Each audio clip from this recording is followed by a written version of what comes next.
¿Cómo se dicen los colores en chamorro? ¿Rojo? Agaga. Agaga na sábanas. ¿Amarillo? Amarillo. Amarillo na tsinina. ¿Negro? Attilong. Attilong na sapatos. ¿Verde? Beddi.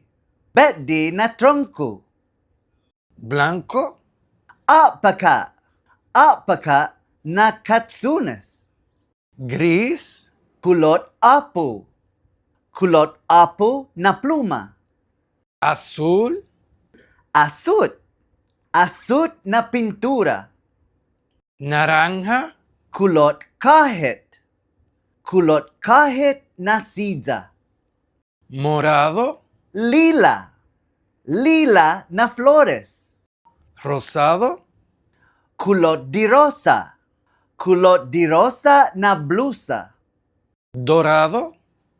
Kulot di oro. Kulot di oro na plato. ¿Plateado? Kulot di plata. Kulot di plata na kareta. ¿Marrón? Kulot di sikulati. Kulot sikulati na lamasa.